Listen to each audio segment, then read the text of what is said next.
The sun had barely begun to rise over the rugged hills when the McAllister family found themselves once again staring at empty cupboards and a roof that barely held together against the morning wind. Martha McAllister, a widow barely in her 30s, pulled her shawl tighter around her shoulders, trying to keep warm in a house that seemed to shiver with every gust of the mountain air.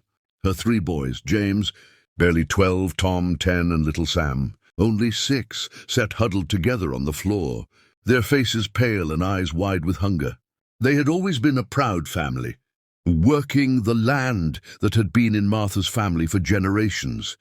But after the untimely death of her husband, debts had piled up, crops had failed, and the local townspeople had begun turning them away. Nobody wanted to help a widow with 3 children, and worse, the town banker had already sent notices warning that the house would be taken if payment wasn't made by the end of the week. Martha felt the weight of despair pressing down on her like the heavy clouds that hung over the mountains. We'll figure something out," she whispered, though even she struggled to believe her own words. Just as the family sat in silence, a sudden sound pierced the morning. The clatter of hooves on the rocky path outside. Startled, Martha and the boys scrambled to the window. Emerging from the haze of dawn was a lone cowboy, riding a tall brown horse, dust rising behind him like a halo. His hat shaded his face, but there was something about his steady posture, the calm confidence in his movements, that seemed to command the attention of everything around him. The cowboy dismounted gracefully and approached the McAllister home. James, the eldest, pressed his face against the glass. "Mom, who is that?" "I don't know, son. I've never seen him before," Martha murmured, though she felt a strange sense of hope stir in her chest. The cowboy knocked, and Martha, hesitant but desperate for any kind of help, opened the door. The man tipped his hat politely. "Morning, ma'am. Name's Caleb Walker. I'm passing through these parts and, well, I reckon I might be able to help." Martha blinked, unsure whether to laugh at the absurdity of it or cry. "Help? How can a stranger help us?"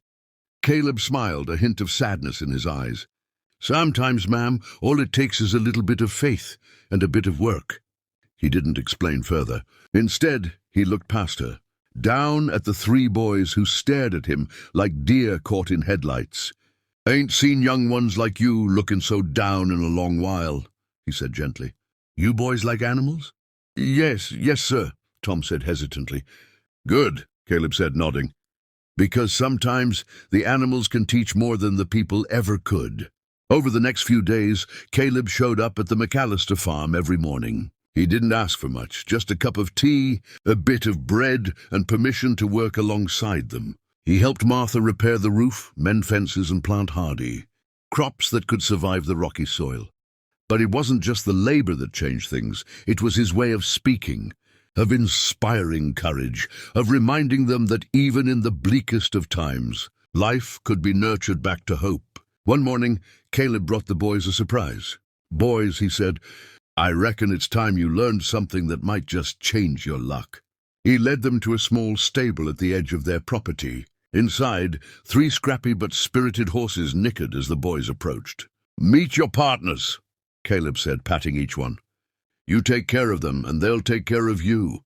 James's eyes widened. We can have them?" Caleb nodded. "Consider it a gift. But remember, gifts mean responsibility." The boys threw themselves into caring for the horses, learning to ride and groom them. Every day, as they worked with their new companions, something inside the McAllisters shifted.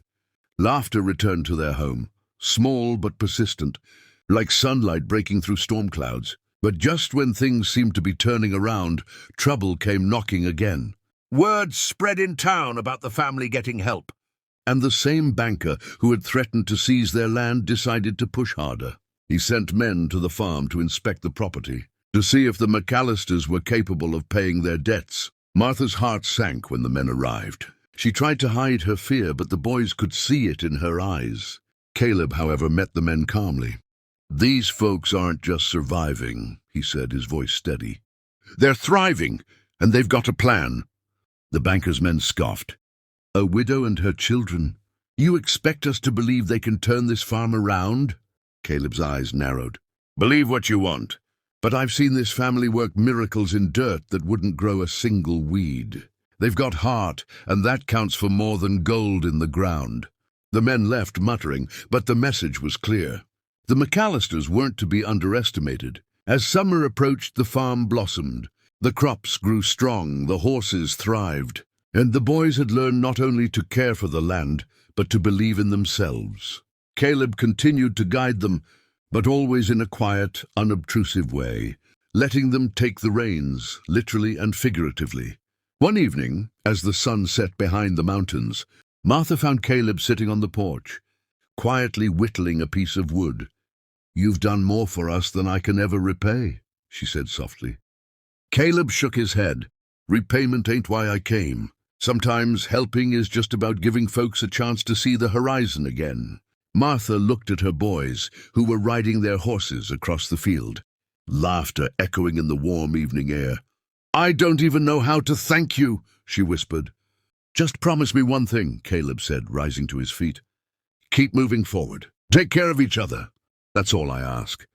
The next morning, as quietly as he had arrived, Caleb mounted his horse and rode away, leaving the McAllisters with more than just repaired fences and thriving crops. He left them with something far more precious, the belief that even in the darkest of times, hope could ride in when least expected. Years later, the McAllister farm became a symbol of resilience in the town. Travelers passing through would stop to admire the thriving fields and hear the story of a lone cowboy who had changed the fate of a struggling family. James, Tom, and Sam grew into strong, capable men, always remembering the quiet lessons of courage, responsibility, and hope that Caleb had instilled in them. Martha would often sit on the porch in the evenings, watching the horizon and thinking of the man who had ridden in when she had almost given up. She knew life would still have its challenges, but with her boys beside her and the memory of a kind cowboy's gift, she understood that no darkness was too great to be illuminated by hope. And so the McAllisters thrived, not just because of hard work, but because someone had shown them that the world still held strangers willing to ride in and bring light to the darkest valleys. The end.